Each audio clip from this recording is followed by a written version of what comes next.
कभी कभी जीवन हमें ऐसे मोड़ पर ले आता है जहां कोई आशा नहीं दिखती, लेकिन फिर एक पल, एक दर्शन, एक शुद्ध भाव सब कुछ बदल सकता है।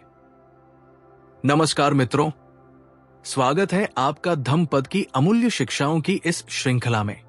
आज हम आगे बढ़ते हैं धम्मपद के दूसरे श्लोक की ओर, जो बताता है कि जब मन शुद्ध होता है तो सुख भी हमारी परछाई की तरह साथ चलता है।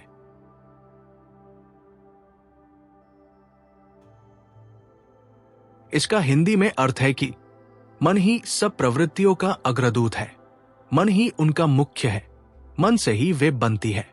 यदि कोई शुद्ध और शांत मन से बोलता या कार्य करता है तो सुख उसका अनुसरण करता है, जैसे कभी न छूटने वाली छाया। इस श्लोक के पीछे छिपी है एक बहुत ही प्रेरणादायक कहानी, एक ऐसे बालक की जिसने सिर्फ एक नजर में बुद्धत्व की शक्ति को महसूस किया और केवल भाव से उसने ऐसा पुण्य कमाया जो उसे स्वर्ग तक ले गया। इस श्लोक से जुड़ी हुई कहानी इस प्रकार है। बहुत समय पहले श्रावस्ती नगरी में एक धनी ब्राह्मण था। वो बहुत ही कंजूस स्वभाव का था। उसके पास धन, वैभव और एक सुंदर पुत्र था। नाम था मतकुंडली। ये बालक तेजस्वी था, लेकिन दुर्भाग्य ने दस्तक दी। वो एक भयंकर बीमारी से ग्रसित हो गया। अपने कंजूसी के स्वभाव के कारण पिता ने किसी चिकित्सक को अपने पुत्र को नहीं दिखाया। फिर पिता के मन में अजीब भय पैदा हो गया था। यदि किसी को बेटे की बीमारी का पता चल गया तो कोई मेरे पुत्र से रिश्ता नहीं करेगा, और इस भय के कारण उसने बेटे को छिपा दिया। न तो इलाज कराया, न ही किसी को पास आने दिया। जैसे जैसे समय बीतता गया, मतकुंडली की सांसें कमजोर होती गई। उसका शरीर टूट रहा था, पर मन अब भी जीवित था। तड़पता हुआ, शून्य में निहारता हुआ। एक दिन पुत्र मतकुंडली के जीवन का सबसे अद्भुत क्षण आया। भगवान बुद्ध शांत भाव से अपने भिक्षु संघ के साथ उस रास्ते से गुजर रहे थे। बेटे ने खिड़की से झांका और पहली बार देखा एक ऐसा चेहरा जो क्रोध से नहीं, करुणा से भरा था। एक ऐसा तेज जो शक्ति नहीं, शांति का प्रतीक था। मतकुंडली बुद्ध को देखता रहा। तब मानो सभी पीड़ा, सभी उलझने उस दृष्टि में खो गई।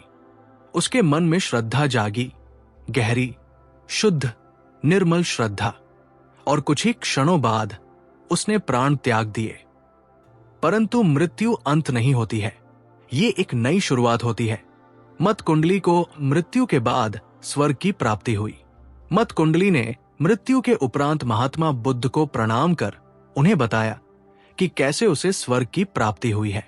महात्मा बुद्ध ने बाद में इस मतकुंडली की कहानी को अपने शिष्यों को बताया और कहा कि यदि कोई व्यक्ति शुद्ध मन से बोलता या कार्य करता है तो सुख उसकी छाया की तरह उसका साथ देता है, कभी न छूटने वाली छाया की तरह। इस कहानी से हम सभी को सीख मिलती है कि जीवन में सब कुछ हमारे मन से शुरू होता है। यदि मन शुद्ध हो तो बिना बोले भी हम संसार में सकारात्मक प्रभाव छोड़ सकते हैं।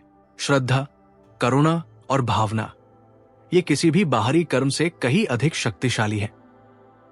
जरूरी नहीं कि सामने बुद्ध ही हो तो ही मुक्ति मिलेगी, बल्कि मन में श्रद्धा, करुणा इत्यादि भावनाएं नित्य प्रतिदिन मन में पोषित की जाए तो मनुष्य को मुक्ति की प्राप्ति अवश्य ही हो सकती है। इस प्रकार हर श्लोक में छिपा है जीवन का गूढ़ सत्य। आशा है आपको आज की कहानी ने सोचने पर मजबूर किया होगा।